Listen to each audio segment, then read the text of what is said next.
The day of the Lord. It's a phrase in the Bible that religious people use, usually when talking about the end of the world. Yeah, things like Armageddon or the apocalypse. You might be familiar with this image of Jesus returning on a white horse. He's got a sword to bring final judgment. And everyone wants to know, how will it all go down?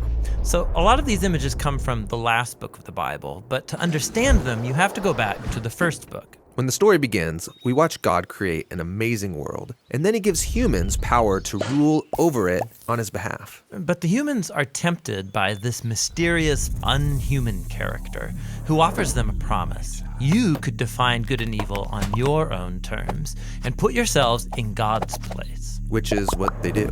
And the resulting stories are about the broken relationships and violence that results. Yeah, this promise creates huge problems. Now everyone has to protect themselves and fight for survival, and they're all using death as this weapon to gain power. It all leads to a story about the building of the city of Babylon. Or in Hebrew, Bavel.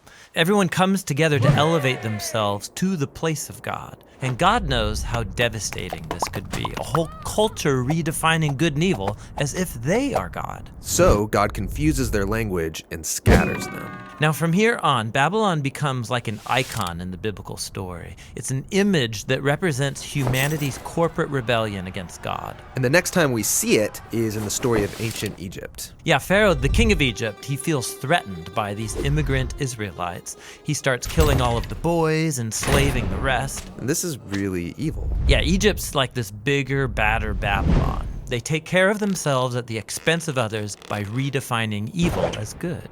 And so God turns Pharaoh's evil back on him. His pride drives him forward, and he's swallowed up by death. Now, after this great deliverance, the Israelites sing a song about how God is their warrior who liberated them from evil. And the Israelites referred to this moment as the day. The day they were rescued from a corrupt human system. And every year since then, the Israelites have celebrated the day of their liberation with this symbolic meal of a sacrificial lamb. It's called Passover. Eventually, Israel comes into its own land, have their own kings, and they face new enemies. So that past day of the Lord, celebrated every Passover, begins to generate hope that God will bring the day again to save Israel from new threats.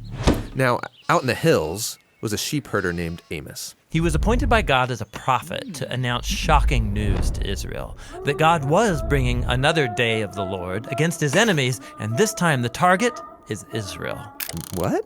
Sadly, Israel's leaders had also redefined good and evil for themselves, resulting in corruption and violence. So God's people have become like Babylon, the oppressed become oppressors. Babylon seems like a trap no one can escape. And so the day of the Lord comes upon Israel. They're conquered, taken captive into exile, and from then on, Israel suffered under the rule of continuous oppressive empires. This is the story Jesus was born into. Yeah, in his day, the oppressive empire over Israel is Rome. So, is Jesus going to confront Rome, take him out? Well, no. Jesus saw the real enemy as that mysterious, unhuman evil.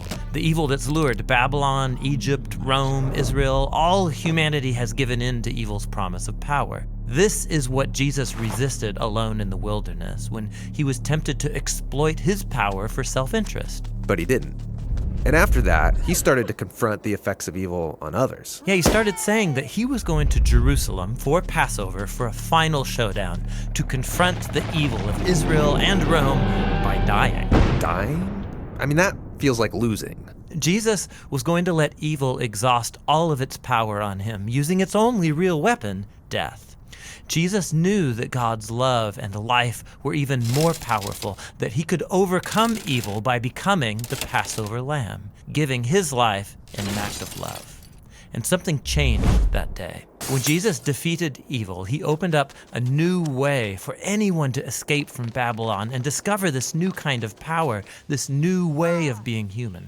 Okay, so something changed. But the power of evil is still alive and well, and we keep building new versions of Babylon. Right. And so the last book of the Bible, the Revelation, points to the future and final day of the Lord. It's when God's kingdom comes to confront Babylon the Great, this image of all the corrupt nations of the world. Yeah, this is it. Armageddon, final judgment. How is Jesus gonna finish off evil? Well, that's not how you'd expect.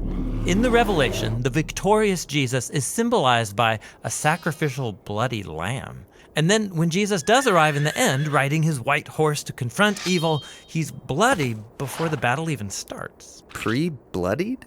That's a strange image. Yeah, it's because Jesus isn't out for our blood. Rather, he overcame with his blood when he died for his enemies. And the sword is in his mouth. It's a symbol of Jesus' authority to define good and evil and hold us accountable when he brings final justice once and for all. And so, in the meantime, the day of the Lord is an invitation to resist the culture of Babylon. And it's a promise that God will one day free our world from corruption and bring about the new things that he has in store.